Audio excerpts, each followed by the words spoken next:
Y bueno, queríamos tener esta conversación concretamente con el economista Alfredo Blanco. Bueno, él nos atiende muy, pero muy amablemente desde Córdoba porque estamos cerrando un mes que fue bastante complicado, por así decirlo. Una primera parte del año que ha dejado mucho de qué hablar, que trajo muchas sorpresas en materia económica y comenzamos la segunda parte del año, bueno, estos últimos meses, este mes de agosto, con ciertas expectativas, a ver qué es lo que va a pasar. Ayer el ministro Iguacel, bueno, anunciaba esta suba de tarifas, tanto bueno para la Ciudad de Buenos Aires como también para el ámbito nacional. Y cuando hablamos de economía, los argentinos creo que no tenemos en claro qué es lo que va a pasar con nuestro país. Por eso vamos a darle la bienvenida al economista Alfredo Blanco, que nos atiende muy, pero muy amablemente. Alfredo, ¿qué tal? Buen día. ¿Cómo está? Geraldine lo saluda. Buenos días, ¿cómo estás, Geraldine? Un gusto escucharte. Bien, muchas gracias por atendernos, por estar, No, por favor. disponible para nosotros, porque de alguna manera queríamos resumir un poco lo que ha pasado en estos últimos meses después de lo que fue la devaluación del mes de mayo. En mayo empezó la devaluación, ¿no? Exactamente. Bueno, lo que ocurrió fue, bueno, recién decía que los argentinos estamos siempre pendientes de lo que pasa en la economía y bueno, y eso no es otra cosa que consecuencia del grado de variación que tienen las variables en Argentina. Cuando uno piensa que el año pasado, digamos, por octubre o noviembre, daba la impresión de que el gobierno había recibido el aval de la ciudadanía en las elecciones y parecía que estaba relativamente ordenado y de repente muchos se sorprendieron, yo diría la gran mayoría, de la situación que se planteó con la corrida cambiaria, ¿no? Sí. Digo, uno podría decir lo siguiente, el gobierno eligió una estrategia que era la del gradualismo para evitar costos fiscales altos y eso suponía cierta dosis de endeudamiento. Yo creo que en una oportunidad hablamos, yo decía cuando comenzó la corrida cambiaria que me parecía que el Banco Central cometía errores en esas vacilaciones de entrar a vender dólares, salir al otro día, un día ofrecer 5.000 millones, con lo cual, digamos, de alguna manera trataba de disciplinar el mercado, y al día siguiente se retiraba, y así fue que hasta el momento en que se cambió el presidente del Banco Central, bueno, se perdieron más de 10.000 millones de dólares de reserva, o sea, era bastante incomprensible ese comportamiento. Ahora, ¿qué es lo que hay detrás de eso? Sí. Bueno, detrás de eso está el principal, creo yo, por supuesto es una opinión que no necesariamente tiene que ser compartida, pero digo, lo que yo creo que el gobierno cometió un error, no solo en subestimar el problema de la inflación, sino, o sea, no solo un problema de diagnóstico, sino un problema de la decisión de cómo se combatía la inflación, que fue el programa de metas de inflación, que el 28 de diciembre del año pasado, cuando se anunció el cambio de metas, ya era un programa que estaba, digamos, ya nadie creía en esas metas, ¿no es cierto? Sí.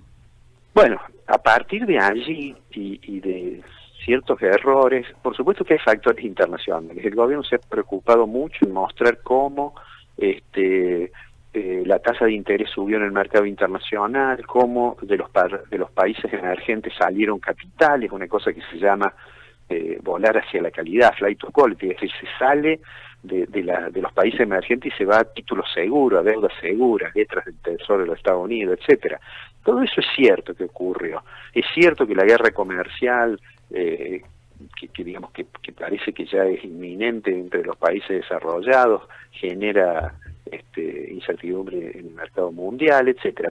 Pero Argentina le golpeó mucho más que a otros países de la región. Quiere decir que hay problemas que tienen más que ver con nosotros y con nuestro diseño de la política económica que con lo internacional. Sí. Bueno, el gobierno se vio obligado a ir al Fondo Monetario a suscribir el acuerdo por el cual se acelera el tránsito del ajuste fiscal, y allí entonces creo yo, he hecho la introducción un poco larga, pero digo, eso sirve para contextualizar la realidad de hoy. Hoy, sí. Cuando uno habla con los sectores, con los empresarios, sobre todo con las pequeñas y medianas empresas, bueno, hay una gran preocupación por la caída de los niveles de venta, digamos. ¿Y por qué cae el nivel de venta? Porque en la medida en que la devaluación pasa a precios y suben los precios y tenemos esta inflación tan alta, los que menos se pueden defender de la inflación son quienes tienen ingresos fijos, por ejemplo, los asalariados. Claro. Y entonces eso, cuando uno mira, la mayoría de la demanda agregada de la economía es el consumo. Entonces, cuando caen los niveles de ingresos, bueno, se retrae el consumo y aparecen los problemas de caída del nivel de actividad, de recesión, etcétera. Claro, ayer, por ejemplo, salió esta noticia en Clarín que dice que cayó un 17% la venta de autos en julio, siendo que en el primer semestre había sido récord, creo que la venta. Claro, claro. Y cuando uno, digamos, ¿cómo vamos a seguir? Que era una pregunta que hacía Gerald. ¿Y qué va a pasar? Bueno, en general, en economía uno tiene que ser cuidadoso con los pronósticos. La realidad social es una cosa muy compleja y entonces hay veces que los economistas caemos en la tentación de decir, bueno, va a subir el 1,75, nadie sabe muy bien de dónde uno saca el 75, pero lo que está claro es que Argentina venía recuperándose y entonces seguramente este año vamos a crecer muy poquito o vamos a caer un poquito. ¿Por qué? Porque tuvimos un primer trimestre que la economía creció y un segundo trimestre donde aparecen los problemas y seguramente tercer trimestre y cuarto trimestre vamos a estar viendo los efectos plenos de este brusco cambio que ha habido. Entonces, ¿qué puede esperar uno? Bueno, uno debería esperar que el nivel de actividad se contraiga, pero también uno debería esperar que el gobierno, que plantea la necesidad del ajuste fiscal, tenga un mejor diagnóstico del problema inflacionario, que no es solamente un problema monetario, no es solo, la prueba de que no es solo un problema monetario es que manejando la tasa de interés, en realidad no lograron bajar la tasa de inflación. Entonces, uno debería esperar que además el gobierno se preocupe de ver que su programa, digamos, viene cumpliendo las metas fiscales, pero que su programa tiene ciertos efectos que el gobierno debería tratar de morigerar. Y cuando digo esto me refiero a que los sectores más vulnerables de la sociedad son los más golpeados por las crisis, los que tienen menos posibilidades de defenderse porque tienen menos poder económico, digamos. Esos sectores hay que atender eso y además debería haber ciertos programas para que no caiga tanto el consumo. Cuando digo esto, ¿qué estoy diciendo? Programas como el financiamiento que está vigente desde hace varios años, digamos, los programas de ahora 12, ahora 18, ese tipo de programas, bueno, permiten sostener el nivel de consumo. Sí, o precios cuidados también que estaba. Como precios cuidados que estuvo, digamos, el gobierno no debería tener temor a intervenir a veces. No es que intervenir en la economía no es un pecado, por eso intervenir mal o cometer torpezas, como se han cometido acá, yo alguna vez critiqué bastante el diseño político económico que tenía, por ejemplo, Axel Silos, pero tampoco el otro extremo, decir, bueno, el mercado me va a resolver todo, no es cierto, no está probado teórica ni empíricamente que eso sea así. Entonces el gobierno debe tener un ojo atento a ese problema, porque como yo siempre digo, le digo a mis alumnos, los economistas deberíamos tener más claro que hay algo de ciencia moral en la economía. Eso se discutió hace muchos siglos, pero hay algo de ciencia moral en el sentido de que detrás de las decisiones económicas hay personas que lo padecen. Cuando uno dice, bueno, subió un puntito nada más la pobreza, lo que está diciendo que hay un montón de gente que todos los días enfrenta el drama de no poder llevar a la mesa el alimento para su familia. Entonces, me parece que el gobierno, consciente de que el ajuste fiscal está prácticamente aceptado por todas las fuerzas políticas, que es cierto que no podemos seguir con esta inflación, etcétera, etcétera, pero también hay que tener, digamos, un oído puesto en esas otras necesidades, y cuando se resuelven las medidas de política económica y se resuelve cómo distribuir las cargas, hay que tener en cuenta que hay algunos que tienen menos posibilidades de hacer esos sacrificios. Exactamente. Acá, por ejemplo, Marcos Peña, que me pareció interesante resaltarlo, dijo: las cosas no están tan mal como algunos están diciendo. En un informe de gestión, en el número 112, el jefe de gabinete habló sobre el rumbo económico y desestimó que el país esté ante una crisis estructural. ¿Cómo podemos recibir esto? Bueno, yo creo que está ocurriendo una cosa. Hay algunas personas que todos los viernes anuncian de que el lunes estalla todo, ¿no? Gente que está, digamos, en una posición distinta del gobierno. Eso es lo que da la posibilidad que el gobierno diga, bueno, la cosa no está tan mala así, usted ya me dijo que iba a haber un aluvión de despido que no lo hubo, usted me dijo... Está ocurriendo una cosa que debería ser como simétrica de algo que ocurría hace algunos años. Hace algunos años, los economistas que estaban identificados en contra, digamos, de la política económica en el periodo, por ejemplo, de la presidenta Fernández, decían, bueno, esto va a estallar todo porque están distorsionando los precios relativos, porque está subiendo el déficit, porque tenemos problemas en el sector externo. Bueno, eso era cierto que estábamos generando eso. Ahora, ahí anunciar el lunes cae todo, en realidad lo que le permitía al gobierno era decir el martes, no, no me siga diciendo estas cosas, porque usted ya me las dijo y no ocurrió. Claro. Y eso era malo, no solamente digo en términos políticos, era malo porque entonces el gobierno no sentía la necesidad de corregir sus errores. Bueno, ahora está ocurriendo algo similar, digamos, ¿eh? Hay gente que dice, bueno, en realidad es una catástrofe. En realidad no es una catástrofe, en el sentido de que sea que estemos cayendo al abismo.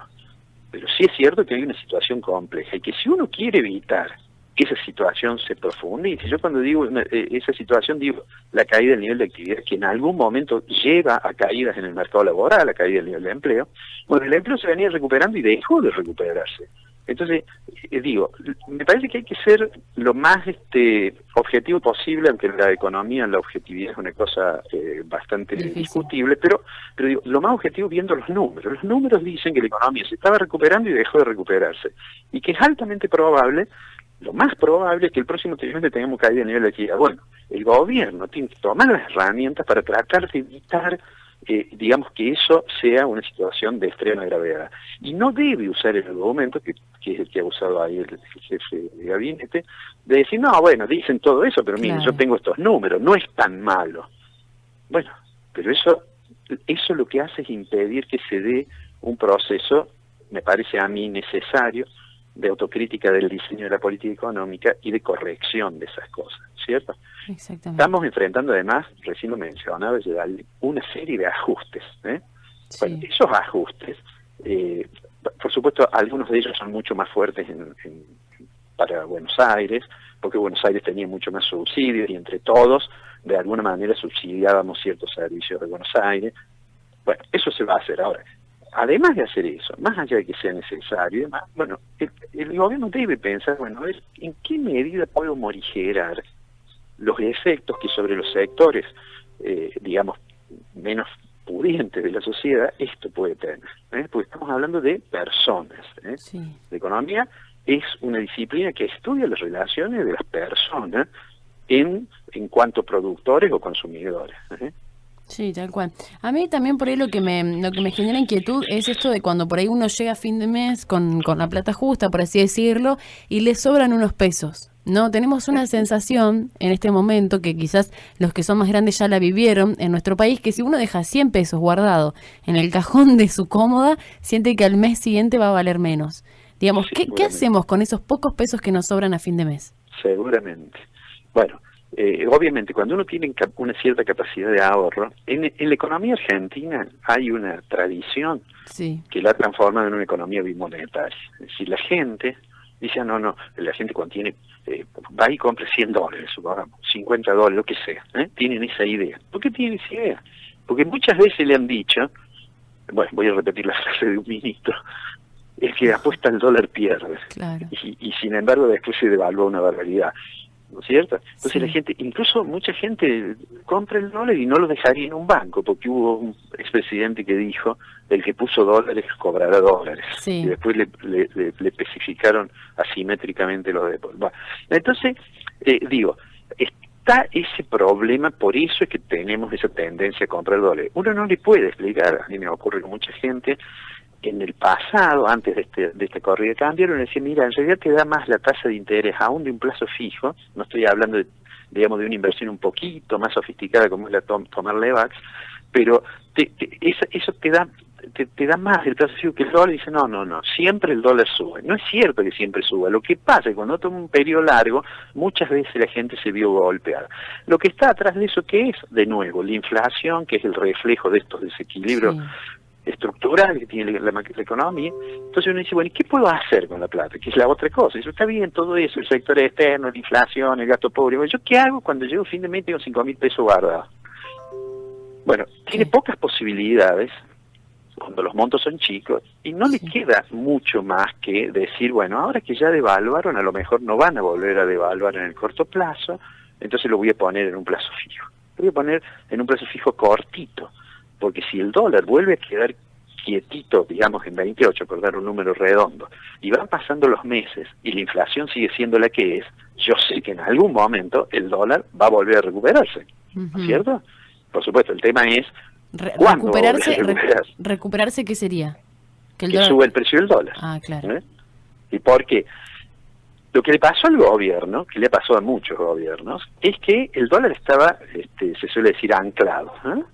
Y bueno, el gobierno se sentía cómodo con eso, tomaba dólares, financiaba el déficit fiscal, esos dólares que se vendían aumentaban, digamos, la cantidad de dinero, iban aumentando la cantidad de dinero en la economía, y entonces la esterilizaba con un título, levaco, cosas así. Bueno, eso dura un tiempo, pero hay un momento en que sí, el dólar se va haciendo barato.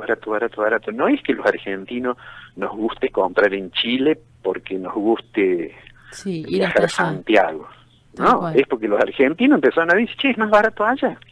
Entonces hay un momento en que eso no resiste más. Había un profesor de economía de mi facultad, que recuerdo que en una oportunidad, en una de las tantas devaluaciones que hubo, estábamos conversando y me dice, y el problema de los gobiernos es que devalúan tarde y mal. Por decir, cuando el salto es muy brusco, las consecuencias sobre la economía son distintas. Una cosa es si el dólar aumenta 1% por mes, y otra cosa es si se queda clavado 10 meses y después aumenta el 15%. Claro, como pasó. Claro. Así. Sí, se aumentó mucho más, por supuesto. Sí, exactamente. La verdad que, bueno, es interesante poder dialogar sobre todo esto y además, bueno, pensando en el oyente, ¿no? Por ahí, bueno, en tratar de darle claves para poder superar toda esta situación, reconocer que quizás no es tan grave como se está planteando, pero sí, bueno, estamos viviendo en carne propia de las familias esto que tiene que ver con los ajustes. A mí me pasa, yo tengo 26 años y es la primera vez que vivo esto, quizás. Bueno, en el 2001 sí, en el 2001 lo viví, pero era chica, capaz que ahí fue bastante más fuerte, pero es la primera vez como adulta quizás que me toca, bueno, sentir estas consecuencias en lo económico, en el día a día. Y además cuando hay estos periodos, que uno dice, bueno, estamos en una transición porque se están reajustando los precios, etcétera, uno recuerda, hay un proverbio chino que dice, te condeno a que vivas periodos de transición. ¿Por qué? Porque la incertidumbre, en realidad, es probablemente una de las situaciones que nos incomoda y nos preocupa más, no saber qué es lo que va a ocurrir, porque bueno, en alguna medida todos tenemos la intención de tener un horizonte mínimo para planificar nuestra vida, ¿no? Claro, exactamente, es así. Alfredo, siempre es un gusto poder dialogar con vos, bueno, y poder conocer todas estas cuestiones. Muchísimas gracias. No, al contrario, muchas gracias por llamar. Un abrazo grande. Dialogábamos entonces con Alfredo Blanco, bueno, este economista de Córdoba que nos ayudaba un poco a entender qué fue lo que pasó en nuestro país, qué es lo que se viene. Él nos decía concretamente, bueno, ningún economista tiene una bola mágica, no sabemos exactamente qué es lo que va a pasar, pero bueno, nos incentivaba, por supuesto, a entender que no es tan grave como se dice lo que está pasando, pero sí requiere, bueno, de nuestro esfuerzo como parte de la sociedad.